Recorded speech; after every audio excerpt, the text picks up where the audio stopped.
तर good morning मित्रांनो. वावर आहे तर पावर आहे असं म्हटलं जातं. तर आमच्या वडिलांना जी शेती मिळाली होती वाटणीमध्ये. अ, तर 3.5 एकर शेती ही वडिलांना वाटणीमध्ये भेटली होती.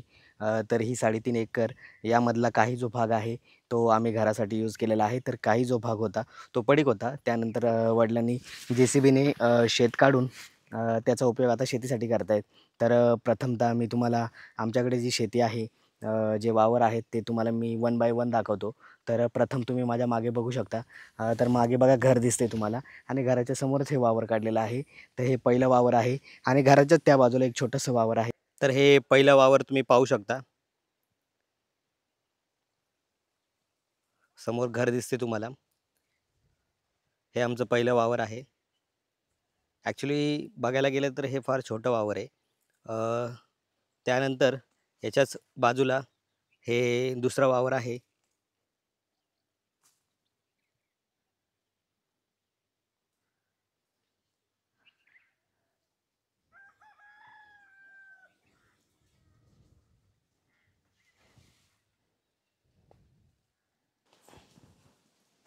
तर मी आता दुसऱ्या वावरात उभा आहे.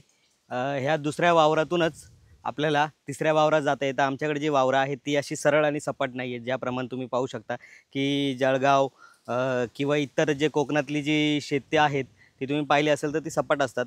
म्हणजे 1 एकर, 2 एकर, 3 एकर अशी सलग लागून असतात. परंतु आमच्याकडे जी वावरं आहेत ती बघायला गेली तर तुम्हाला एकाच ठिकाणी पाहायला मिळणार नाही, तर ती वर-खाली पाहायला मिळतील. कारण हा जो भाग आहे तो डोंगराळ भाग असल्यामुळे जी वावरं आहेत ती एकाखाली एक अशी तुम्हाला पाहायला मिळतील. तर आपण तिसऱ्या वावराकडे जाऊया.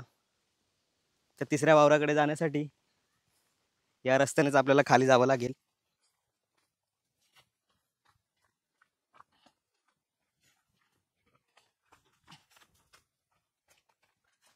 तर हे पाहू शकता, हे जे आहे हे तिसरं वावर आहे. 2 वावरांच्या दृष्टिकोनातून हे वावर थोडंसं मोठं आहे. आमच्याकडे शक्यतो ऑक्टोबर आणि नोव्हेंबरच्या सीझनमध्ये भात शेती काढली जाते.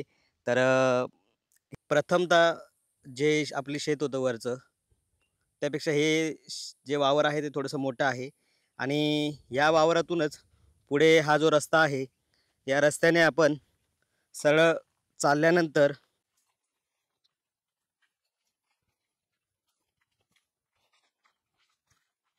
आपण आता हे जे वावर आहे, हे वावरसुद्धा वडिलांनी JCBच्या साहाय्याने 2 वर्षापूर्वी काढलेलं होतं. तर यामध्ये आता आम्ही भातशेती करतोय आणि भुईमूगसुद्धा करतो. परंतु यावेळेस भातशेतीच केलेली आहे आम्ही. आता भातशेती काढल्यानंतर याच्यामध्ये भुईमूग टाकणार आहेत. तर मित्रांनो, तुम्हाला प्रश्न पडला असेल, की एवढी वावरं आहेत आणि ह्या वावरांना पाणी कुठून मिळतं? तर आम्ही पूर्वी पावसाच्या पाण्यावरती जास्त अवलंबून होतो. म्हणून ही जी वावरं आहे यामध्ये भातशेती प्रामुख्याने केली जायची. परंतु काही वर्षापूर्वीच वडिलांनी याच शेतामध्ये तुम्हाला दिसत असेल म्हणजे हे 4थं शेत आहे. या शेतामध्येच इथे बोर मारलेले आहे 2 वर्षापूर्वी आणि तुम्ही इथे पाहू शकता. तर जी पावसावरती शेती केली जायची, आता ती बोरवर केली जाते. त्यामुळे 12ही महिने आम्हाला पिकं घेता येतात. तर मित्रांनो, समोर हे तुम्ही पाहू शकता. तर हे आमचं 5वं वावर आहे आणि ह्या वावराच्याच अर्धा किलोमीटर अंतरावरती तुम्हाला नदी पाहायला मिळते. तर ह्या नदीच्या पाण्याचा उपयोगसुद्धा आम्ही शेतीसाठी करू शकतो.